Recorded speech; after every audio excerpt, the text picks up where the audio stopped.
I wanted to take responsibility for my bad character. Okay, you're absolved of all your sins. God forgives you for your sins. And I was like, what? It's no way it's that simple. For me, it didn't make any sense. I was like, I need to pay.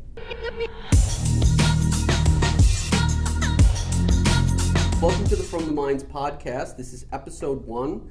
This has been a long time in the making. I finally have Gabby Silva here, who is assistant extraordinaire. Thank you. Okay, and we're starting, and I happen to be the first person to be interviewed on this podcast, right? Yes. So this is the experimental stage, and please keep your questions very PC. Okay, so this is probably a side of you that a lot of people don't know about, but you recently just started your own spiritual channel, so how come now you decided to share your journey and your insight with spirituality? Well, it's not that I just decided to do that. Before I got into the crystal industry, which maybe a lot of people don't know, we run a company called From the Minds, along with several other branches of this company. We're selling crystals, gems, and minerals. But what led me into this actual industry was the direction of spiritualism to begin with. So I had spent a large percentage of my 20s going into my 30s teaching spiritualism. I was doing energy work. I was dealing with crystals. And so what happened was as I got deeper into business, I wound up moving a little bit further away from my spiritualism, or the focus on spiritualism. And about 4 years ago, I wound up in a situation where I was diagnosed with a malignant tumor. And that really kind of reset me in a direction where I started to prioritize and realize that, okay, I need to get back into the modality of spiritual thinking. Right, because you have been into it for a long time. And you said in your YouTube channel that you started studying it when you were 16. So what led you to start studying it? So there's many different ways that you can go about engaging spiritualism.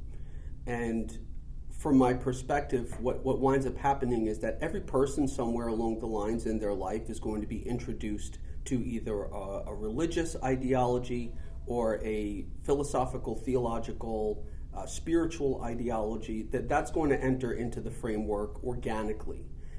Some people are in the headspace to engage that. Some people might not be in the headspace to engage that. But either way, what happened to me was I was in Manhattan a lot. I grew up in New Jersey. I've always been a New Jersey person, but I always spent a lot of time in the city in Manhattan.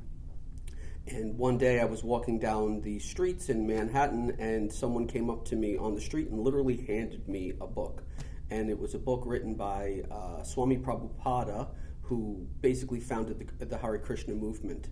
And the book was about self-realization. And I took the book and I got on the subway and I started reading this book on the subway, and I loved the content of the book. So that's really what sparked my interest in studying spiritualism or metaphysics. You mentioned that you weren't in the right headspace to actually apply spiritualism to your life, like when you first started it when you were 16. So is that because, why weren't you in the right headspace? So spiritualism is not that much different than the idea of going to the gym or working out or getting in shape, right? If you want to get in peak physical shape, there's several things you have to do, right? It's not just going to the gym and lifting weights. It's mind, body, and soul. Really getting into shape revolves around every aspect of your life. And so, you could also apply that to the idea of, okay, if I'm getting physically in shape, what does that look like? If I'm getting mentally in shape, if I'm getting emotionally in shape, what does all of that mean? Spiritualism works on the same level. Especially yoga means union. Yoga is essentially the combining of all of those different aspects that are within ourselves into one thing that drives us in a very specific direction. So, for example, If I'm going to the gym every single day and I'm working out and I'm getting into physical shape, but my diet is absolutely terrible, I'm kind of counterbalancing that out. I'm kind of canceling out one with the other. I might grow muscles and I might get stronger, but physically my health might not be at a peak.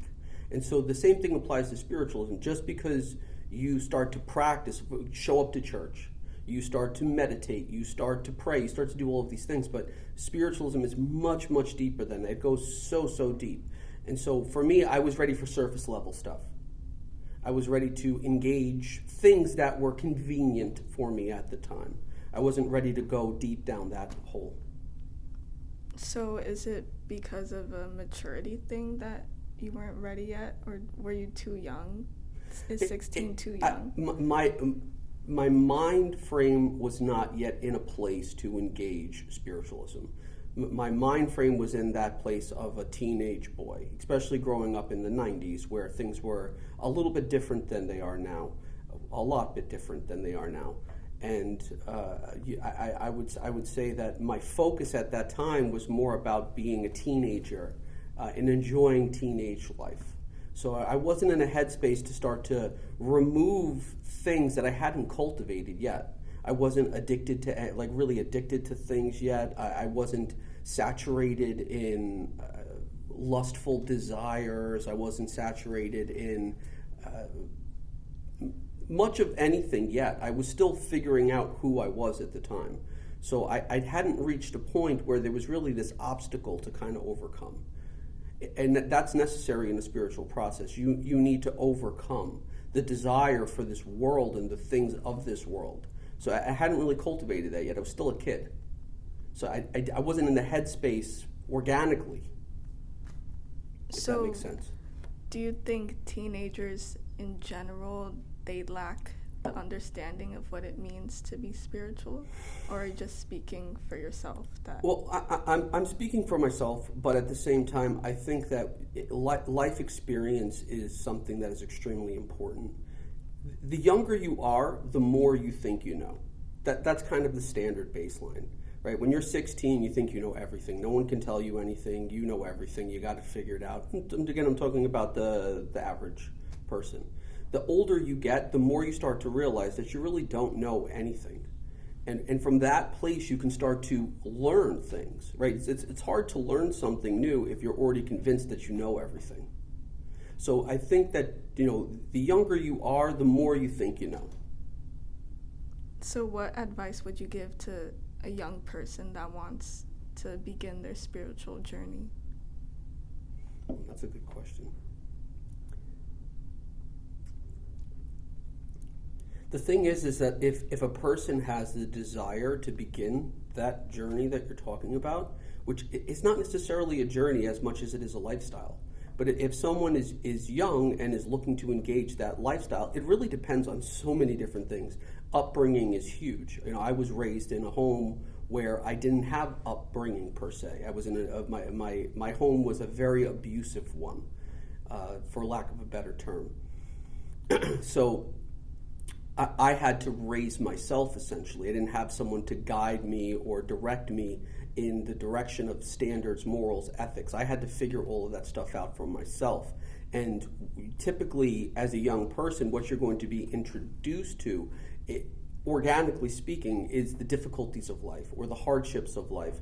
The actual ability to overcome adversity is not really present unless that's been introduced to you already by your environment, by the people around you. So I was particularly lacking that when I was growing up. So I had to raise myself and figure things out for myself.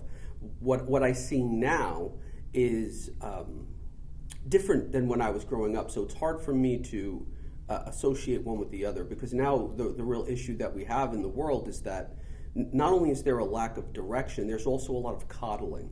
And coddling is leading to entitlement. So we're seeing a lot of entitlement, we're seeing a lot of coddling, we're seeing a lot of spoiled children, which is really, really bad news in my opinion, because the world doesn't work that way. The universe, when it's time for you to receive a judgment, or when it's time for you to receive a mercy from the universe is not going to be like, oh, you were raised in an environment where you were coddled and spoiled, so let me take it easy on you. The universe is not going to look at you and say, oh, you were raised in an environment with harsh judgment, so let me give you more harsh judgment because you're capable of understanding that. The universe is going to give it to you as you need it. And so it really depends on a person and where they're at. I mean, you can look at the Dalai Lama.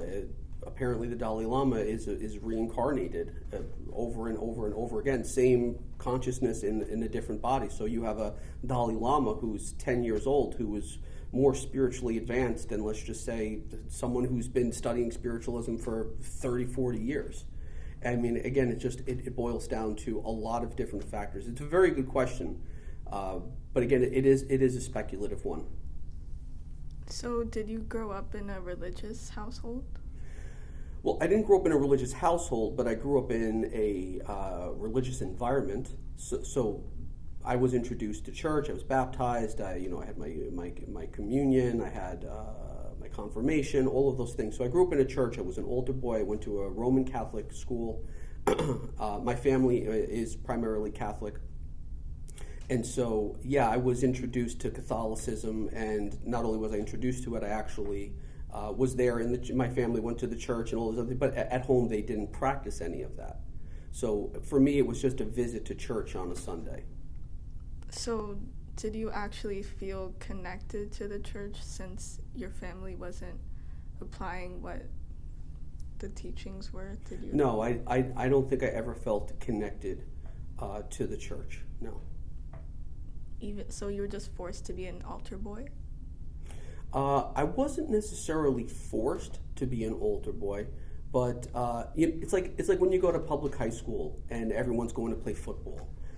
That was kind of the same thing. Like people were altar boys, and so it was just a thing that kind of happened in the school. Where again, very different time, very different narrative. But I wasn't like, hey, sign me up for that. I want to do that. Nor was I like, no, I don't want to do that. It was just part of the process. So because your family wasn't practicing the religion at home, did you criticize it while going to church? Like what you were being told? Were you actively critical of it? I can definitely remember a lot of it not making sense to me. I was very young think about it, you get between I think 6 to 12 years old. You're still a baby. You're still I want to go out with my friends to the park. That's the mentality. You're not in a place where you're like really thinking about it unless it's being put into your face all day, every single day. So the environment that I was raised in was not one that was cultivating religious or spiritual ideals.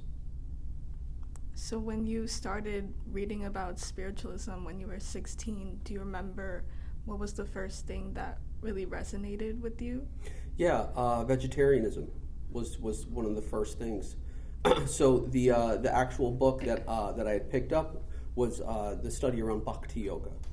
There's many different branches of yoga, just like there's many different branches of all other religions. But the book that I was introduced to was called Bhakti Yoga. And, there were many practices in there, abstinence from sexual activity, diet was a huge one, vegetarianism was a huge one. And for me, I never really enjoyed eating meat. It was never something that I was like, oh, I want meat. It was just something that was put on a plate in front of me, and I consumed it. So that was one of the first. I remember that very clearly, being like, that makes sense to me. And so when did you become vegetarian? I became full-blown vegetarian around the age of like 22, 23. But I started to really put awareness and consciousness then towards eating meat. So I didn't like stop eating meat, but I was aware now that, in order for me to eat this food, something has to die. So I became aware of that concept. That was like the first real spiritual concept that I became aware of, which is that in order for me to survive, something else has to die. And do you feel like you like animals more than people? Because a lot of people say that. Oof. No, I don't think I like animals more than people. I think it's easy for us to sympathize with the animals because there's less direct interaction with them. Nor are they going out of their way to be offensive. So it's easy to sympathize with an animal because it has an innocence to it. Where when you're dealing with a human, there could be so many different factors involved in it. It's much more complicated of a relationship, where with an animal, the relationship is very simple. So I think it's easier for people to sympathize and connect with animals, especially people who are introverts. Animals don't really offer judgments, where human beings do offer judgments. Does that make sense? Yeah, like I remember when I was little, I would always say that I would save a puppy over a person. Like if a puppy and a person were drowning or something, I would choose the puppy. But I feel like now that's really Well, it bad. depends on the person, it depends on the puppy. If you saw a puppy drowning, and you also, God forbid a million times, you also see your mother drowning next to the puppy, who you're saving? Oh yeah, no. So, I mean, it depends. It depends on the situation, the circumstance. If you see Adolf Hitler drowning next to a puppy, I mean, it's a no-brainer, right? So, I mean, again, it's all about perspective and relationship. If you're put in a situation where there is a dog and a person, you don't know either of those two people. You don't know the dog, you don't know the person. Either, nothing, zero. You just stumble upon a situation where there's a person and a dog drowning. You're going to save the person first.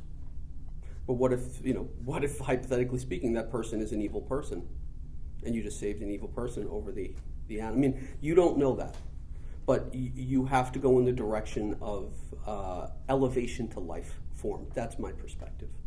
You have 4 kingdoms. You have the human kingdom, animal kingdom, vegetation, and inanimate kingdom. As you move down the line there, we're human, so the next direct connection to us is animal. Like, that's the next kingdom we can associate with the best, because it's closer to our desire, right? It's doing things that we can relate to.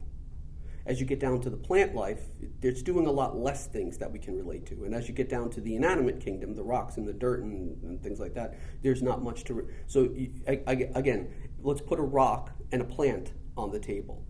Which one has more value to you? The plant, right? Let's put a plant and an animal on the table. Which has more value to you? The animal. Put an animal and a human on the table. Which has more value to the human? So as you move through these kingdoms, you start to value them more or less based on your relativity to them. So when you're learning about spiritualism for the first time, was there ever a point where you became disinterested, or was it always Yes, curiosity? there was many different times where I became disinterested. It's like going to the gym. You know, there's times where you're in the headspace of like, I want to go every single day, and then, you know, you take a break, and then your motivation just goes down, and now you're kind of fighting more to go. Again, it's all relative to what's going on in your life. You know, when bad things happen is really the moment we can figure out how interested we are in what we're interested in. Once you're put into a situation that adversity is introduced, you really get to figure out who you are and what you are and where you want to go. The thing is that if you're walking through life all the time and everything is just good, there's no urgency. If things are just great and everything is good, there's no urgency. There's no push for you to change anything.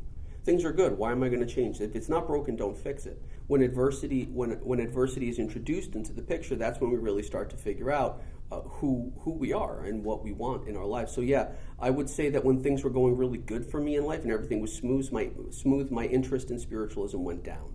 When things got difficult or bad in my life, my interest went up. So I would say that that's also probably a very common narrative amongst people. Also, you know, life experience. The younger you are, the less you understand about the game of life. So it's easy for you to be influenced by information when you're young. It's easy. And so you might take on information and be like, oh, this is great. This is more than I currently know, right? This is more than I know. This is a source of information that is above my pay grade. So you're very attracted to that information, and you start to go in the direction of that information. As you evolve as a person, as your consciousness evolves, as you become more elevated, you start to understand the depths of that information that you're attracted to. And you might say, oh, this practice actually has a lot of holes in it. There's a lot of things that don't make sense here, which you wouldn't have thought about in the beginning, because all you were thinking was, this is a better idea than what I currently have. So you could take yourself in directions, especially institutionalized religion. You can move yourself in those directions. Someone else's concepts, someone else's ideas, beliefs. Okay, I don't know my own beliefs yet, so let me adopt somebody else's. But as you grow and you gain life experience, you start to figure out what you believe. So yeah, you can definitely move in and out of the pockets of different organizations that way. So it was due to external factors that you took a break, or was it ever because of something you read about spiritualism, like learning about it, that you didn't like, so you didn't want to continue? I've always been a very free-thinking, independent individual. Like I was saying, I raised myself. I didn't have adult influences. I didn't have someone to mold me or shape me or help me develop. I literally figured out everything on my own. So I've always been that kind of person where it was hard for me to jump into somebody else's passenger seat. I always wanted to be the driver in my own life. I never enjoyed being a passenger. So I always liked having control over my life. I liked having control over my decisions. And I would say that probably the thing that's the most relevant here is that when I really started becoming successful, independently successful in business, is the farthest I ever became from my spiritualism. Was based off of monetary success. So the more successful I became in business, the less I was putting attention towards my spiritualism, which is what led me to getting a tumor, in my opinion. Really? Yeah. Do you want to? It was course correction. You know, I went from a place, I would say, in my late 20s, early 30s. I was, I think, almost as high level consciousness as a person in that age bracket could be. I would say to the degree that I was actually seeing mind over matter. And I was taken out of that more into matter. So I went from a place of mind over matter to matter. And I would say that was the biggest fall that I had, was into the illusion of monetary success, of worldly success. That really took me out of the pocket. It's like when you take a kid coming out of high school who, let's just say, wasn't very popular or wasn't socially accepted, and you give them a badge and you make them a police officer. What happens to that person overnight? They completely change, right? The ego goes, ego explosion happens, right? All the people that were mean to me, all the people that now I have the power over those people, and that just trumps everything. Again, it's the influx of power and influence. It really does corrupt you. I always thought that it never would be able to, but the thing is that it's easy to say something until you experience it. And so, yeah, my experience with money, with power, with success, with business success, really took me out of the spiritual pocket. I'm going to say almost altogether. And that includes your faith and your relationship with God, or just... The thing is that, again, my opinion, your relationship with God is never ending. It's always there. It's always on the table. The thing is, most people only call on God when things are bad. Yeah. When things are good, like, again, I think about it for me. My story is very intricate and is very complex. But I came out of a place where I was completely subservient to my spiritual practice. I was literally living as a full-time volunteer, going in and out of organizations for about 8-9 years. My largest stint was spent as a Kabbalah, a full-time volunteer at the Kabbalah Center. But I had also many other stints in many other organizations, shorter lived, but that 5-year bracket that I spent in the Kabbalah Center was my longest one. And when I came out of that mindset and started my own business, which I started doing consulting, I started doing energy healing, I started doing all of these different things. My mind at that time was so focused on helping people. Like, that was all that I cared about, was because I was completely content with myself. I was very happy with who I was. I didn't feel the need or the urge to develop myself, because I had already cultivated myself to the highest level that I possibly could have at the time. I mean, you've known me for a short period of time, but I'm a very extreme person. Whatever I'm going to do, I'm submerging myself in that. There's no, like, let's do 99%. It's 100% or nothing for me. So I applied that to my spiritualism. When I left the discipline of those organizations and I had a little bit more flexibility to the decisions that I was making, little by little, gradually I went in the direction of monetary success over spiritual success. Yeah, very sad. Yeah, I want to talk more about your time in the organization. So the Kabbalah Center, what is Kabbalah? So Kabbalah is essentially Jewish mysticism, if we're going to oversimplify it, which is also known as the Sod, the secrets of the Torah. Torah is the Old Testament. I found out that my mother's side of the family was Jewish when I was in my mid-20s. Which was a very difficult thing for me, because I grew up in a very old school Roman Catholic, Italian, racist, sexist, terrorist family. Again, like hair, chest coming out of the guinea tea, like hair on the knuckles, I grew up in that environment, old school, marinara sauce in your blood kind of environment. That was my dad's side of the family. My mother's side of the family, we really didn't have much interaction with. They were out of sight, out of mind. But anyway, I eventually find out that my mother's side of the family were French Jews, and they fled the Holocaust, which was very contradictory, because I grew up in an anti-Semitic environment. So to find out that I grew up in an environment that was anti-Semitic, to find out that I'm actually Jewish. According to Jewish law, if your mother's side of the family is Jewish, you're Jewish. Your dad doesn't have to be Jewish. The Jews will accept you as Jewish if your mother is Jewish. If your father is Jewish, no one cares. It doesn't matter. Irrelevant. Wait, so just so people understand, you were living with your dad? No, my parents got divorced when I was around 10 or 11. So I was living with my mom. But still, my involvement in family was with my father's side of the family. My grandfather was probably the most potent influence in my life, on my father's side, my grandfather. My grandmother on my mother's side was the one who took care of me the most. So if I had to say who took care of you when you were growing up, I would say my grandmother on my mother's side was the one that took care of me, made sure I was eating, that I was surviving. You know what I mean? She was the one that ensured my survival to some degree. My grandfather on my father's side, again, in old school Italian families, the oldest boy is the one that matters the most.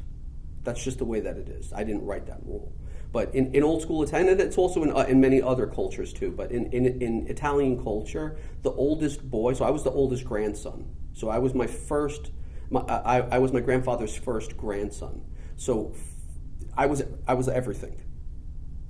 So he treated me that way. And so I actually spent a lot more time with my grandfather, not with my father. My father wasn't really in the picture very often at all, but I was with my grandfather a lot. Like my punishment for whatever, I don't even know what I did wrong, but my punishment, I worked with my grandfather all summer. So I lived with my grandfather in the summer. Barely saw my mom or my dad. I just lived with my grandfather. Wait, that was your punishment, to live with your grandfather? I was always being punished. Always. So you're living with your mom, but she's hiding her Jewish identity? The thing is that no one, my mother's side of the family fled the Holocaust, right? They were French Jews that fled the Holocaust. They came to America. They changed their last name from Unger to Jolie, And so it was out of sight, out of mind. No one really talked about it. It wasn't until my mom's dad, my grandfather on my mother's side, passed away that I have a great aunt named Irene who, when I was in high school, when I was trying to figure out things, I loved writing. So I've always been writing. And she was a writer. She has published books and things like that. So I went to go visit her, and I hadn't seen her in a very, very long time. No one spoke to her. Again, out of sight, out of mind. She was like what do you call that? When someone is like a family member that you never see. I don't know. There's a term for that. I'm not sure. Yeah, I'll think of it one day. But I went to go see her, and she hit me with that information. And what was it? How did you process that? I didn't process it. I was just like, nah, I don't believe that. And then I asked my grandmother about it, and she was like, yeah, it's true. And I was like, oh, so technically I'm Jewish. I guess so. And I was like, what? Did you go down like a rabbit hole of... No. I found this information out when I was still in a very adventurous place. So I wasn't looking to develop that yet. This is before I got into Kabbalah or organizations. So yeah, well, your question was, about Kabbalah. But again, that's a very long story, how that all wound up happening. But, would you like me to embellish? Yeah. Okay. So I was involved in, I was present during a very large drug bust when I was around 22, 23 years old. I was at the scene of a very large drug deal. Thank God, how do I say this? Thank God I was visibly innocent, right? So I wound up getting arrested and charged with, X, Y, and Z. I was in the newspaper, as you know. My mother kept the newspaper of my arrest, right? I think, what was the question? Where are we at? You're talking about Kabbalah. How you got into Kabbalah. Right. I had to go to rehab. I went to rehab, and I had a girlfriend at the time who was like the only person that really cared about, like outside of my grandmother and anybody. I don't think my parents never didn't care about me. They just didn't care. Do you know what I mean? It's not like they didn't care about me. They just didn't care enough to make sure that I was okay. So again, I was still raising myself, but outside of my grandmother, my girlfriend at the time was the only person that cared about me or said nice things to me. I mean, again, I was out in the world, and I was viewed as a very bad kid, or I even had I don't know if I showed you my yearbook, where one of my teachers wrote, "You're the bane of my existence" in my yearbook, like that. When I left school. That's crazy. Yeah, one of the teachers literally wrote, "You're the bane of my existence," like peace. So I was that kind of person, and anyway, I was involved in this drug bust. Eventually, I was expunged of all the charges, and I went to go hike the Appalachian Trails. I realized that I was not a man yet. I had not reached that mentality. I wasn't capable of really responsibility or taking. I was living life completely haphazardly, and the arrest really helped me realize that. And I realized, okay, I don't want to go in this direction. I don't want to be involved with drugs and gangs and all these other things that I'm involved with, or was accused of being involved with. So I went and I hiked the Appalachian Trails. Never been hiking before. Never went hiking. I bought all the equipment. I walked up and down a hill in my town a couple times with the backpack on, and I was like, I think I'm good to go. No one wants to take me to the Appalachian. I went to Vermont, so I was going to through hike Vermont all the way back to New Jersey, and no one wanted to take me at the time. My dad and I rekindled our relationship during the arrest because I had to call my father and say, hey, Dad, I'm in a lot of trouble here, and I know that we really don't speak much, but if you don't want your son in jail, and then you have to tell, because my father is a very affluent, very wealthy contractor in Manhattan, a huge influence. So I don't think that he wanted everyone that knew him to say, hey, you have a drug dealing son who's in jail or something like that, right? So while I would love to credit my father with the fact that he cared about me and didn't want to see me in trouble, I would love to take that, but it just wouldn't make sense to go in that direction. The direction that makes more sense is that he didn't want to have his oldest son labeled a criminal in jail, because that's a rough conversation in his group. So anyway, I rekindled my relationship with my father at the time, and I start to work for him because now I'm jobless after the arrest, and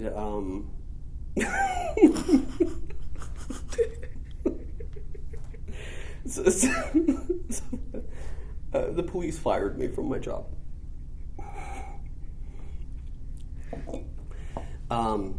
So I get this. I spent a lot of time with my grandfather in my grandfather's house. Just happened that one of my uncles loved hiking, and he left a book at my grandfather's house. It was about hiking the Appalachian Trails. I start to read the book, and I'm like, this is what I want to do. This is I'm gonna go. I'm gonna hike the Appalachians by myself in the middle of nowhere, and I'm gonna become a man.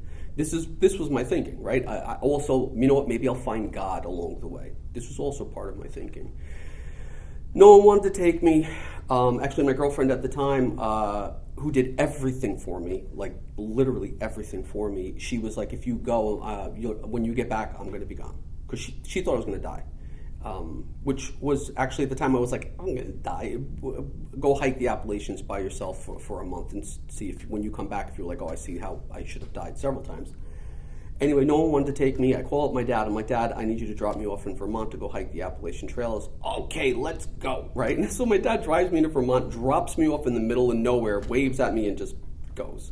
And I'm just at that time, no cell phone, no reception, nothing. Just me in the middle of the woods. And that process that I spent, it was 27 days. My plan was to hike to New Jersey. I made it to the end of Vermont, but I wound up falling off the side of a mountain and inferring many injuries that took me out of the game there. And when I came back from the hike, something had really changed in me, and I was like, I need to make who do I want to be in my life was the question that came on to, like, who do I want to be? What is my purpose? All these questions. Now we're getting into metaphysics. Now we're getting into spiritualism. These questions, which is, my opinion, is the doorway to spiritualism. Those questions open the door for me. And so again, I come back and working for my father. My father gets indoctrinated into the Kabbalah Center, which is a cult. And everyone in my whole family thinks he's crazy and he's in a cult and all these other things. But he gets a job renovating the Kabbalah Center in Manhattan. And I'm the project manager. So I'm working for my dad at the time. I'm pretty much running his biggest jobs. And I get put to run the job at the Kabbalah Center. Anyway, I come into the Kabbalah Center. At this point in my life, I know that half of my mother's side of the family is Jewish, but I'm still in this mindset of like, the Jews are so far away from my understanding. They're alien to me, right? They wear the outfits, they do the things, they got the hat, all these weird things that really kept me separated from that. But anyway, I come to eventually become friendly with the head Kabbalah teacher at the time. His name was Moshe Rosenberg. And while I was working at the Kabbalah Center, Moshe Rosenberg, who was the head Kabbalah teacher at the time, for me, I didn't care if he was the head or not. I didn't know who he was. I didn't care about any of it. I thought they were all whacked out. I thought they were all crazy anyway. But every single day, Moshe Rosenberg would come and say hi to me and ask me if I wanted to talk. And I was like, get away from me before I like break your leg. Like that was the mentality that I was in at that time. You come near me again, I'm going to break your leg. That was who I was at that point in my life. But anyway, every single day, Moshe Rosenberg for months would come to me every day. Hey, let's go have lunch together. Let's go. And I was like, is this guy hitting on me? Or like, I didn't understand what was going on because no one ever showed interest in me like that. So for me, I thought there was some sort of weird agenda attached to it. Anyway, there's a mistake with, they order these tiles for the Kabbalah Center, and the tile setter puts the tiles in the wrong way. So instead of going horizontally, like going this way, they went that way. And the guy did the whole lobby like overnight. Anyway, we wake up in the morning, we come in, and the Kabbalah teacher's there, whoever was, again, to explain Kabbalah in the Kabbalah Center would be a whole podcast. Just we would need like at least an hour and a half for me to explain this. But there were people in charge of overseeing the renovation that were Kabbalah teachers. Just because you're a Kabbalah teacher, it doesn't mean that you're just teaching and learning Kabbalah. You are involved in every single thing down to cleaning a toilet. Your responsibility, if it's in front of you, if you're seeing it, it's your responsibility. It doesn't matter if it's cleaning a toilet or teaching an advanced Kabbalah class or dealing with a famous student or whatever, these VIP students that they had. So the Moshe Rosenberg is there, who again I was talking about Moshe, who I would love to try to get on this podcast in the future. He's in the lobby, and the Kabbalah teachers start giving my dad a really hard time about the tile. They start destroying him over this, right? Like, where's your consciousness? You're representing the center right now. Whatever they do, like, which is something, again, it would be hard to explain. My dad decides he wants to take it out on me. Right, it's my fault, which it had nothing to do with me. The tile guy came in and did the job overnight. No one was even there. So it was the tile guy's fault for not following the plan, for not following the instructions. But they had a bookstore in the Kabbalah Center, and at that time the bookstore was sectioned off. It was separated with a zip wall, which is like a plastic wall that has a zipper in it. So my dad pulls me into the bookstore where there's no one around and starts destroying me. Which it didn't bother me because I was used to that from him. That's what he did, calling me garbage and you're the worst thing in the world. I don't want to. I'm trying not to curse. So destroying me, going on and on. I'm just like, well, when is it? Can we wrap this up? Because I was very used to it. It wasn't offensive to me. As he's going on his rant, Moshe Rosenberg enters the room. My dad doesn't see Moshe Rosenberg, who was my dad's Kabbalah teacher at the time. Moshe Rosenberg was the head Kabbalah teacher, which meant that he got all the VIP students, all the students who were donating the most money, the famous people, Madonna, Ashton Kutcher, all these famous people that are in the Kabbalah Center. And so Moshe Rosenberg enters the room and is listening to my father destroy me for about 30 seconds or so. And I start looking at Moshe, and my father realizes that I'm looking. My father turns around, and it's like he saw a ghost. Because I'm sure my father was putting on a very fake and he was on his best behavior there. I don't think he was showing his true nature there, which is what most people do in these places anyway. When you go to church, you don't beat your wife in church. You leave church, go home, and then you beat your wife, right? Everyone's on their best behavior in front of the religious leaders. So, knowing who people really are in those environments is very difficult because everyone's manipulating their character. Moshe Rosenberg looks at my father, he comes over and he puts his hand on my father's shoulder and he says, again, most potent thing anyone has ever said in my life, the 42 years I've been alive, Moshe Rosenberg says to my father, your son has more potential in his pinky finger than you will ever manifest in your entire life. This is verbatim, I will never forget it. And I was like, damn, that was one of the hardest roasts I've ever, like, dis level 10 right there. And I saw the life just suck out of my father, because this is, again, Moshe Rosenberg, who's the head Kabbalah teacher there, is God. The people in the centers look at the Kabbalah teachers as if they're not human. Like as if they have the ability to create miracles and all these other things, that they're directly connected to the consciousness of the universe.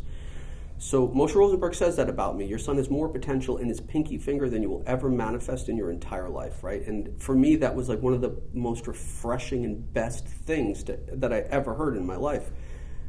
Anyway, Moshe exits the room. My dad's standing there just staring at the floor, and I'm like, okay, I'm going back to work now. And I skirt out. Next day, Moshe Rosenberg comes to me and he's like, hey, would you want to have lunch? And I was like, yeah, let's have lunch. And so that's kind of my relationship when Moshe started there. So that was satisfying for you that he dissed your father while praising you? It wasn't it was twofold. Number one, no one ever said anything good about me. I was always the garbage. My influence and people's awareness of me was that they just didn't want me around. Except for my friends, except for my group of friends.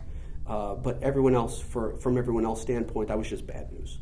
So no one ever really said nice things about me. And that was one of the first really nice things someone had ever said about me, which was also interesting because he didn't even really know me like that. Apparently he did, though. Again, which we'd have to get into that in another time. But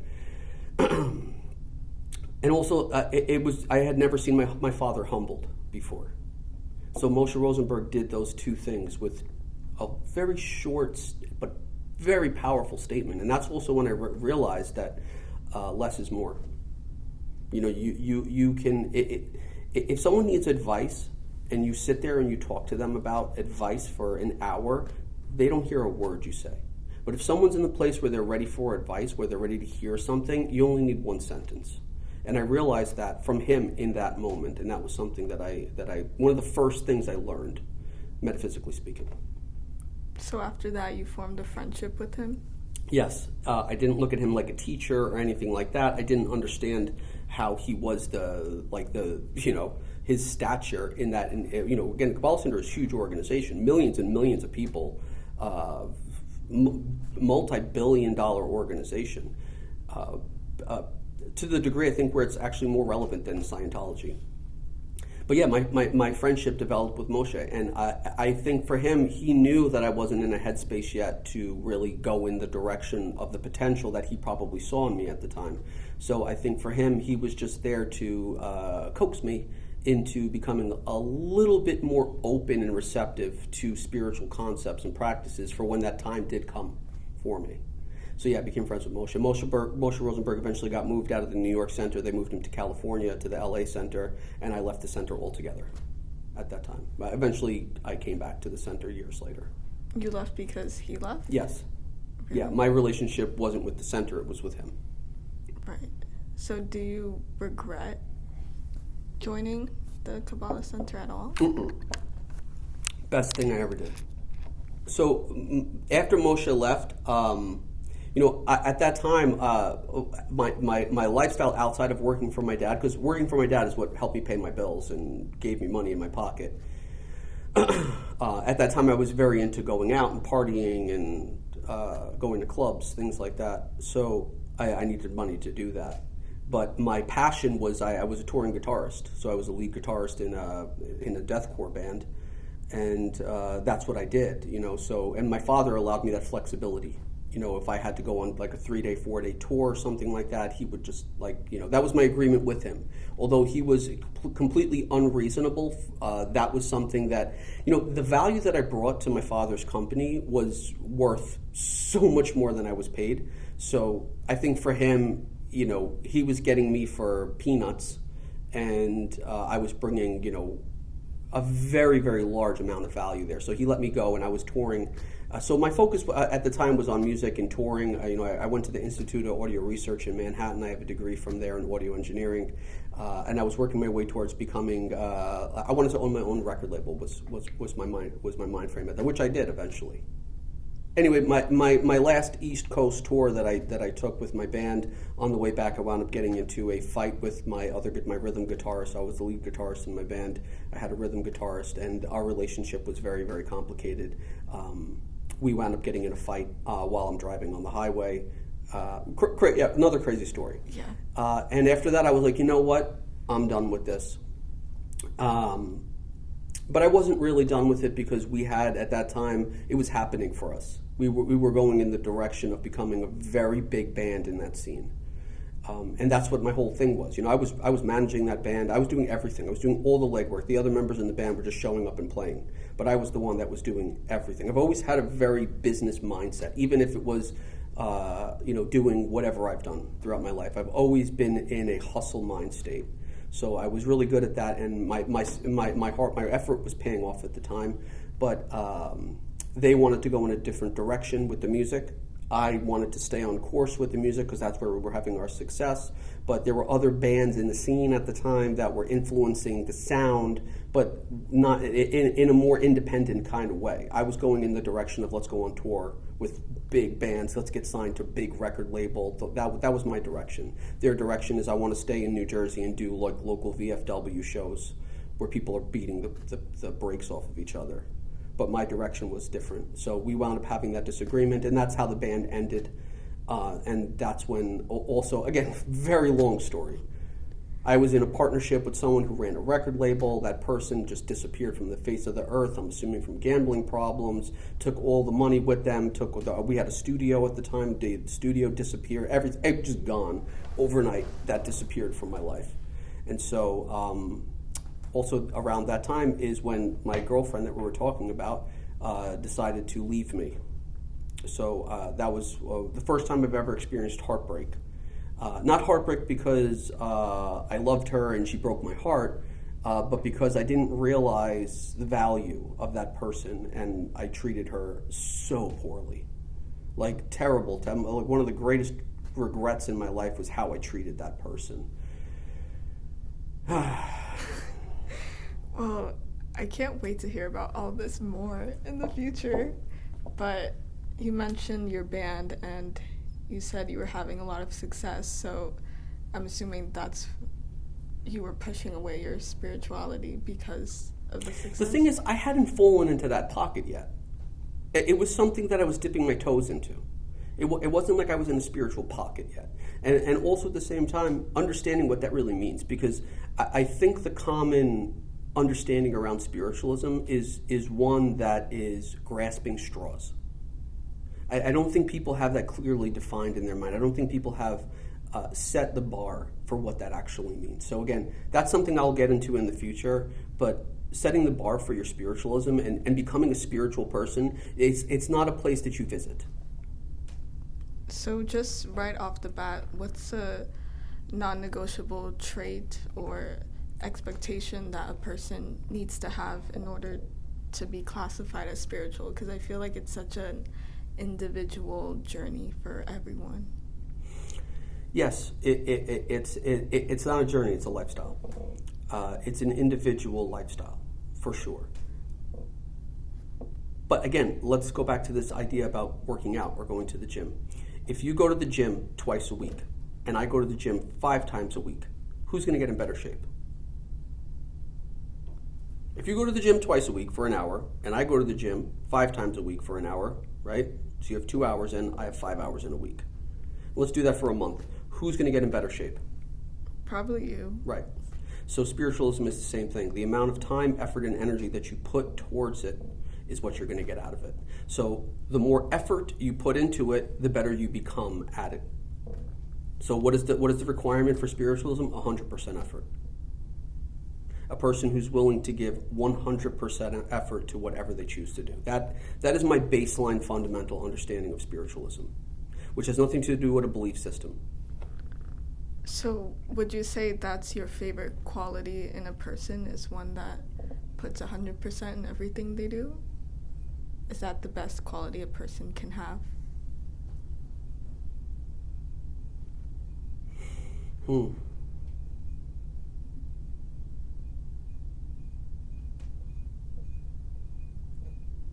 I wasn't ready for that question. No, it's not the best quality that someone can have. The best quality someone can have is honesty. That's the best quality someone can have, in my opinion, is honesty. But as far as cultivating your spiritual lifestyle goes, yes, 100% effort is really the doorway there. That's my opinion. Do you think that being an honest person and being a good person is synonymous? No. If I, God forbid, if I go out and I murder somebody, right, and I'm like, hey everybody, I murdered somebody. That's not good. No. Yeah, so you can be honest, but that doesn't make you a good person. But it's the best quality, according to you. It is. I think being honest is the best quality. What gets us in trouble in life are secrets. When you live a life that is dishonest, when you live a life that's filled with lies, you're not living a life at all. You're playing a role. You're a character. When you don't have anything to hide, when you're an open book, which is what I've said to you in the past, when you're an open book and there's nothing to hide, there's nothing to worry about. You're not looking over your shoulder. You're not protecting anything. You're just existing. And from that place, you can actually make good decisions. So then what's the opposite? What's something that if a person does this, there's no way that they can be classified as spiritual? Again, it depends. First off, we'd have to define what spiritual actually means in order to have this conversation, which I don't think is the time for that yet. I think that we'd have to define that very clearly, which, again, is its own topic and its own conversation. But I would say that without being religious, the 10 commandments that are provided to us in the Bible, if they are actually looked at practically, not just like surface level face value, if we actually really look at the commandments given, the 10 commandments given in the Bible, everything you need to know is there. The problem is that we say the word steal, and if I say you stole something, what would that mean to you? If I say you stole something, what would that mean to you? Steal. What does that mean? Define steal. Stealing. That I took something from You took someone. something from someone, right? What happens if you give it back? That's the right thing to do. Did you steal the item? I stole it, but I gave it back. So did you steal it? I did. But then you unstole it, You sure? right? Yeah. So that's something that we'd also have to, which again, a very, very deep concept and something we'd have to get much more deeper into. But anyway, your surface understanding, which is what most people's surface understanding would be, is that stealing means I took something that did not belong to me and I didn't return it, right? Is that fair? I didn't really think about the returning part. To me, it's just you. But it's part of it. It's relevant. Yeah. So again, stealing, theft means I took something that didn't belong to me, that wasn't my property, and I decided not to return it. That would be stealing, yeah? Yeah. Okay. For example, just to iterate a little bit deeper on that, let's just say that you're sleeping at night and your brother comes into your room and steals money out of your drawer while you're sleeping, right? In the middle of the night, he has a change of conscience, and he goes back and he puts the money back. From your perspective, did he ever steal from you? No. So again, I think that that's something that should also be thought about. I'm not going to go into the depths of that right now, but again, think about that and apply that, because that's not something that someone would apply to that concept. The surface level is you stole something, you took something from me that didn't belong, and you didn't return it, right? That's how we get to theft. Now, the thing is that in the Bible it says thou shalt not steal, right? But that doesn't apply to just physical things. That doesn't just apply to money or monetary things or possessions. What if I steal your integrity? What if I steal your emotional wellness, your mental wellness? What if I steal those things?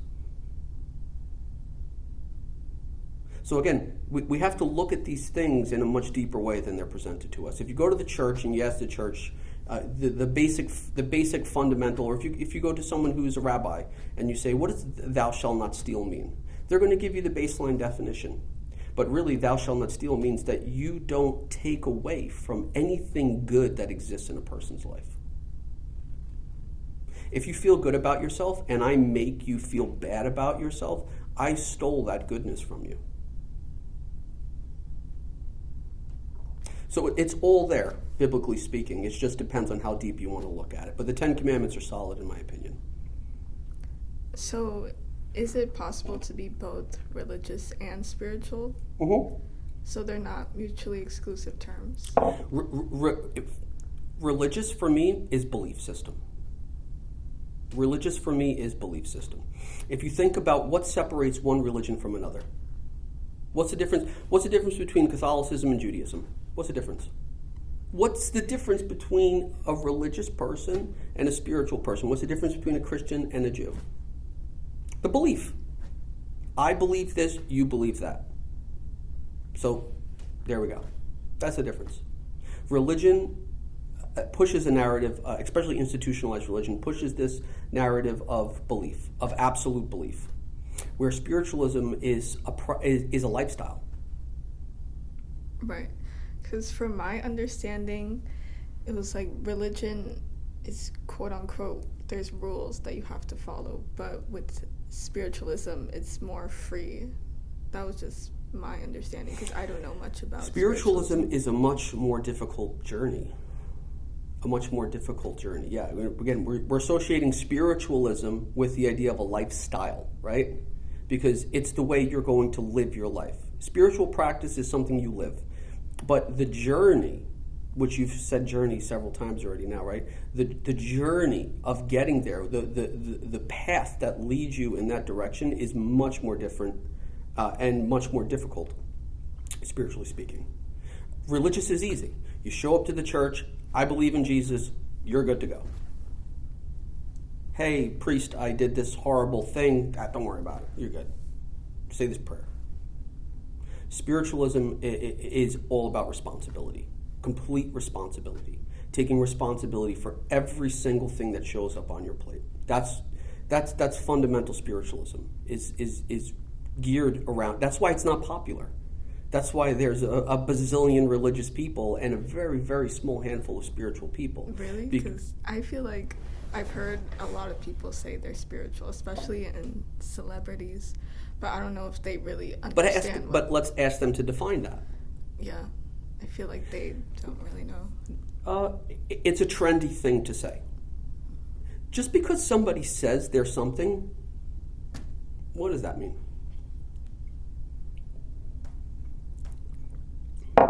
Right? I mean, you could say anything. You could say I'm a horse. I mean, just because I say I'm a horse doesn't make me a horse. So what's your stance on religion now? Again, going back to the idea that religion is based around a belief system.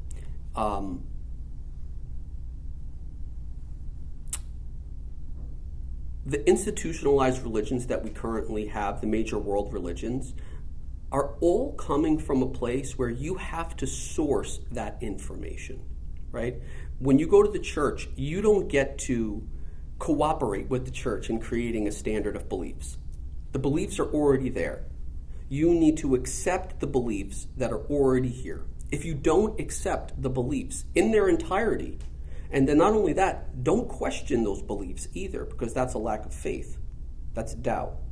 So from my perspective, religion is a good place for somebody who doesn't want to critical think. Sorry. So if you are practicing a religion and you are critical of it, or just trying to think of outside of what is being said, does that mean you're not really practicing it? Again, let's go into the idea that I want to become a Christian, okay? I'm not anything right now. Right now I'm an atheist, but something's calling me in the direction of religion, so I want to become a Christian. And I go to a church, and I find a priest at a church. And I say, hey, priest, I want to become a Christian. What are the standards for me to become a Christian? And the priest should be able to outlay, right? Boop, boop, boop, boop, boop. And then you say, well, you know what? I'm sorry. Your 5 definitions of what it means to be a Christian, 2 of them don't apply to me, and I don't accept those at all. So again, if you are not going to be the definition of a Christian, then you can only be partially a Christian, right? So I think that pretty much summarizes it. It's either, if you're not going to accept, I mean, again, when you hear most pastors or priests speak about their religion, they're going to do what? They're going to quote the Bible. Psalms 18:13, right? Matthew, John, right? They're just going to quote off things from the book. Their answers lie in that book. Their answers don't lie here, for the most part. But you always believed in God. My relationship with God is very intricate. It is very complex. Although most people would say that it should be very simple. But my relationship with God has been one that is complex. My understanding of God is complex. It is not simple. But again, to ask me what is your understanding of God, I wouldn't even want to really get into that, because that is a relationship. That's a relationship. And the intricacies of a relationship, think about any relationship you've ever had with anybody. Can you summarize it, like, simply? You can't. It's a relationship. So, and that's the personal part of the process, is the relationship. Have you ever contemplated his existence? Well, first of all, I don't think God is a his or he. I think God is non-binary. I don't think God has a gender. That would be foolish for me to think. If God is all powerful and all things everywhere all at once, then applying a gender to God would be impossible.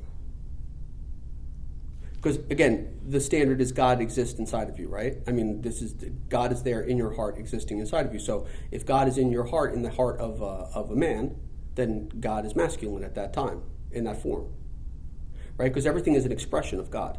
Every single thing, everywhere, all at once is an expression of God. If you sat down and you took a piece of paper and you drew a scenery on that piece of paper, every single stroke of your pen or your pencil or whatever it is an expression that came directly from you.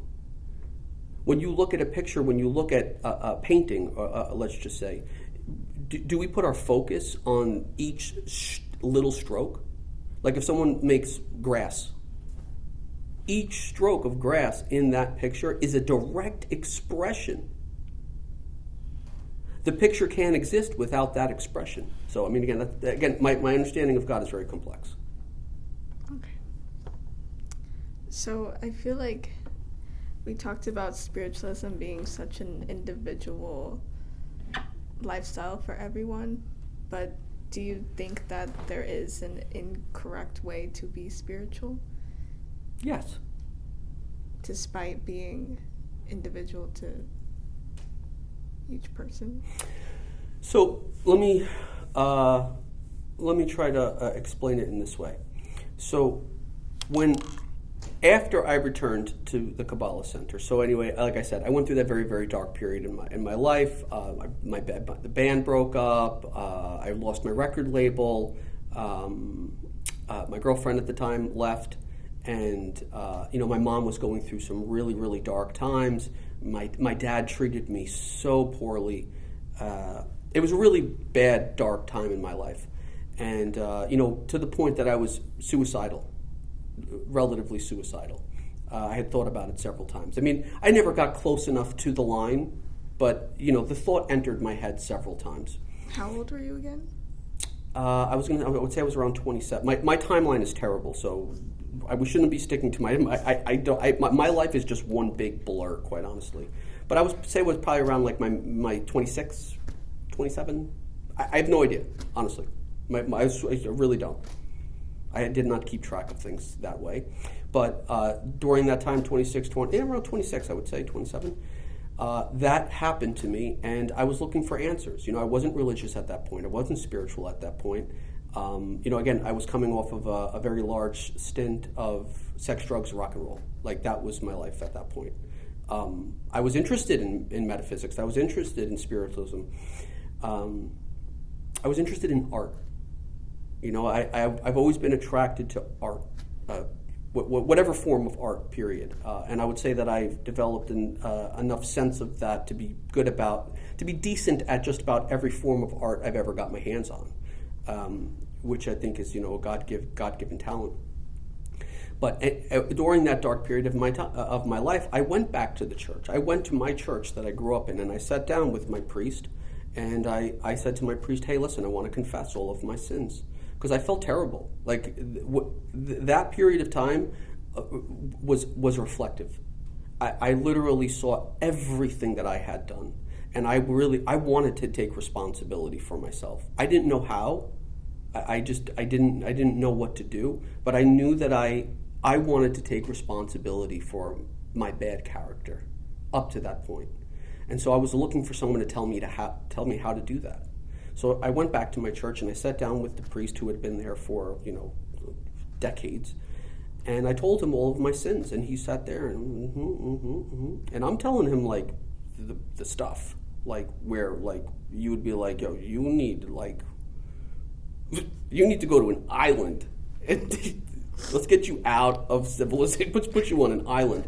That was how I felt about myself at the time. And he was like, okay, you're absolved of all your sins. God forgives you for your sins in the name of Jesus. Go say, 10 Hail Marys, 10 Our Fathers, and do the act of contrition, whatever, right? And I was like, what? It's no way it's that simple. For me, I mean, again, if you talk to a Christian, they're going to tell you it is that simple. They're going to say that that's the process and it works. But for me, it didn't make any sense. I was like, I need to pay. I need to pay for. I need to make this right. I don't get to just get off scot-free. I didn't want that route. I didn't want the route of getting off scot-free. So what were you expecting the priest to tell you? I wasn't expecting anything. I didn't know. I was in such a dark place. I was completely lost in the darkness, and I was looking for the light switch. That's where I was. Was that like the last resort for you to go to the priest? No, it was my first. It was the first thing I did, was I went to the priest. That was my first attempt at figuring out how to turn that switch on. So you wanted to be punished, it seems. It's not that I wanted to be punished. I wanted to, let's just say that you have a credit card and you go and you max out that credit card, but you have no way to pay for it. You have no way to pay for it. I have no money. But you max out a credit card, right? $10,000. You have no money to pay for it. You call up the credit card. You can go bankrupt, right? You can go bankrupt and you're absolved of your debt, right? You're absolved of your debt. Your debt, right? You can go bankrupt, or you can figure out a way to pay off that credit card. I wanted to figure out how to pay off the credit card. I didn't want to go bankrupt. That was the way I was looking at it. For me, telling me to go say a couple of prayers was literally me declaring bankruptcy. That's how I felt about it. That was my perspective. Now, again, you talk to a Christian and they're going to tell you, well, that's just because you haven't accepted Christ, you haven't, all the other things. I'm sorry, I don't believe that.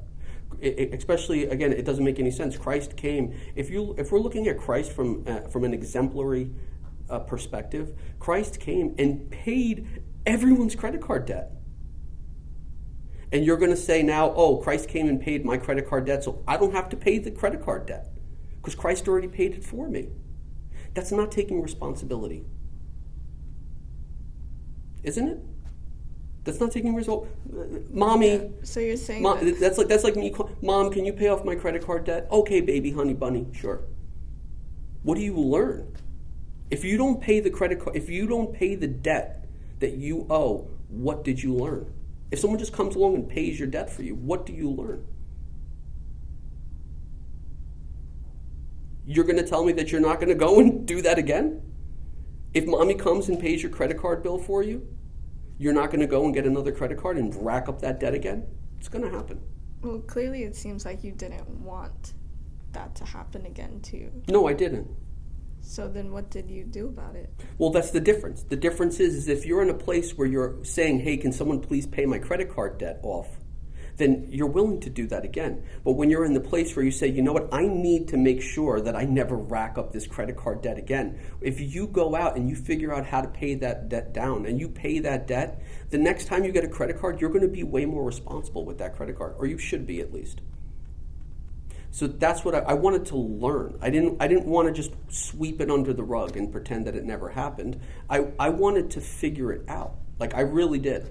And so anyway, the priest gave me that answer, and I was like, this is just ridiculous. For me, I was just like, this is ridiculous. I didn't even say the prayers.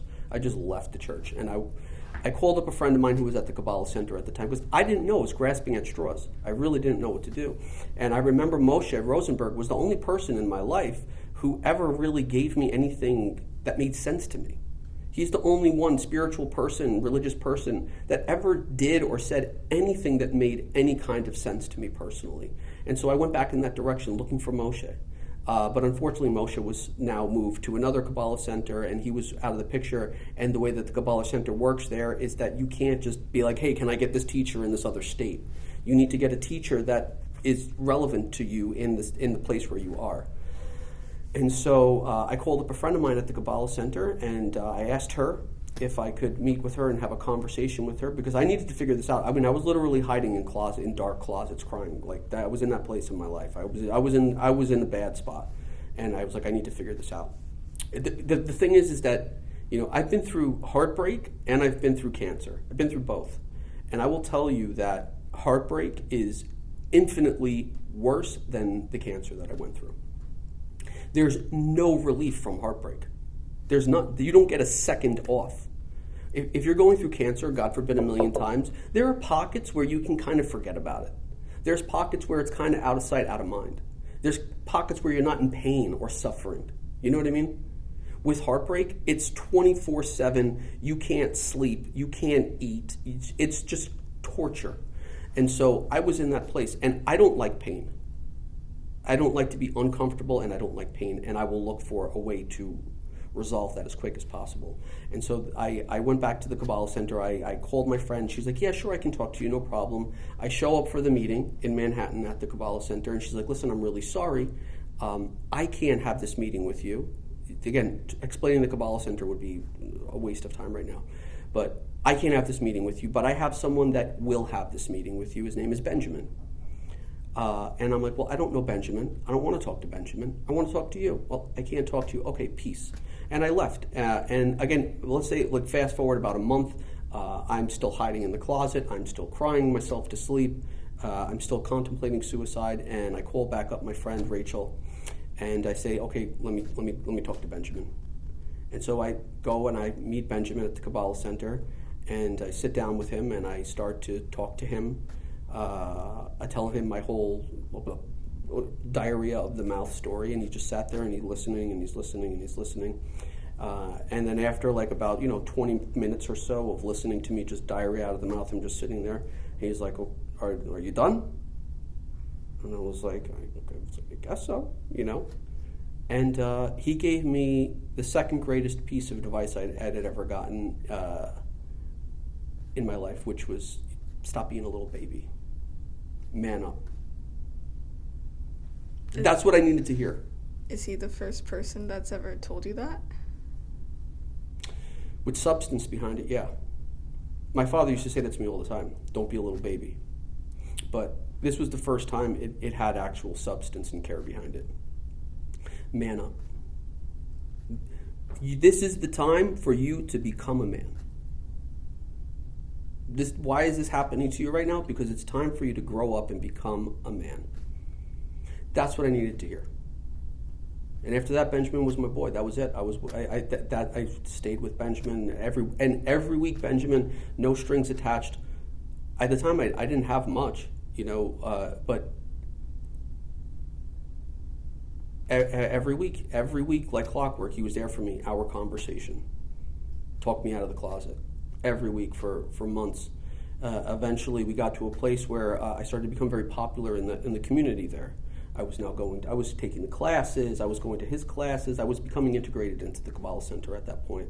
And I was evolving in that place and advancing myself in that place to the point where they asked me if I wanted to become a full-time volunteer there. And was not an easy decision for me to make, but I eventually chose to do that. And then I started that process of being a full-time volunteer there. Which at the time, to be asked to do that was an honor in that community. For them to ask you, hey, for them to tell you you have what it takes to become one of us, one in a million. Especially someone like me. I'm not Israeli. I didn't grow up Jewish. But for them to ask me to come and be a full-time volunteer there was a one in a million situation. Very validating feeling? No, it wasn't validating. I had that work ethic. In order to be one of those guys there, you needed to be a workhorse. You needed to be different breed. So that's what led me into that place. I wanted to become the best Kabbalist possible. I wanted to become Moshe Rosenberg. Like that was my thinking. I want to become like Moshe Rosenberg. Benjamin was my Kabbalah teacher. Benjamin became my Kabbalah teacher. He was my mentor, but he was very tough, like a little too tough. And most of everybody who was there was very tough. You know, in order to survive in that environment and to thrive in that environment, you had to have alligator skin. You needed to be so tough because no matter what you did, the only thing that was going to be pointed out to you were your flaws and the things you were doing wrong and your ego. You were going to get murdered there. And if you weren't tough, if you needed to be tough as nails to exist in that environment, in the full-time volunteer environment. Community member, different. Student, different. But if you're going to be part of that group, that room, if you're in that room, you are going to get your ass kicked every day. And I was used to that. So I thrived in that environment. And I moved myself up the chain. I became probably one of the most popular people in that community, if not the most popular person in that community. And then you got out. Yeah. Well, the thing is that while I was there, and again we can lightly go in this direction, but while I was there, I came into that place with a sack of garbage, completely full, overflowing. Like, how the recycling bin gets here? Where people are just literally like Jenga, stacking recyclables on top of the bin. Yeah. Until it starts falling over, and then maybe somebody addresses it, right?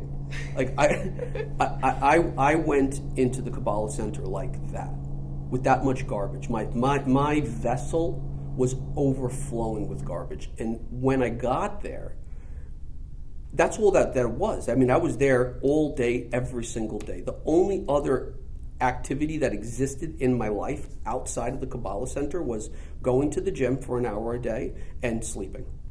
That was it. There was nothing else to my life. Zero. No friends, no relationship, nothing. Just me and my spiritual work. That was it. And going to the gym once a day for an hour. And I just started to take the garbage out of the bin, one by one by one. Just started taking the garbage out of the bin. Pop, pop, pop. Eventually I got to the place where the bin was empty. And I was like, well, now I have this empty vessel. I have this empty bin. What do I want to put inside of it? What do I want to fill it with? And the thing that I wanted more than anything at that time was to be able to heal people. That was what I wanted. I wanted the ability to, Jesus Christ, heal people. I wanted to be able to put my hand on someone and remove their pain and suffering. That's where I was. Mentally and emotionally, I was in that place where that's what I wanted more than anything else in the world. And everything that I was doing was in the direction of making that happen for myself. Because again, I grew up in an environment where, I saw sickness and death and pain and suffering. I grew up in that. So for me, the ability to be able to remove that for somebody was like fixing my youth. So I think that's where I made that correlation. Again, a very, very long story, but eventually what starts happening is I start experiencing those kinds of miraculous healings with people. I really did. Just hand on the shoulder. Poof. Again, in the beginning, I started associating that with coincidence, right? There's no way that's it, right? But after a while, you're like, man, this is a lot of coincidence going on here. Eventually, it catches wind in the community there that I have healing abilities. And what winds up happening is I start getting called in for those meetings. Hey, can you work on this person? Can you work on that person? During breaks during Shabbat, there's a break on Shabbat, which is basically Saturday. You pray in the morning, you pray in the afternoon, you pray at night, but there's breaks in between those prayers, right? So you need the break between the morning and the afternoon, the break between the afternoon and the night. There's a downtime there, and I would spend my whole downtime working on community members or teachers there, whoever it was. That's what I did. I would literally sit in the synagogue and just work on people, and eventually I turned it into a system. Like I created my own system. And it worked really well, and I became very popular for that. And so when I eventually left the Kabbalah Center, I was very popular in that, hundreds of people knew me for that thing. And so people were calling me or seeking me out and wanting me to do that. And so I started doing that out of my own home. And I built a practice around that. I mean, I was so busy. I became overly busy. I was doing about 36 sessions a week, booked 3 months in advance.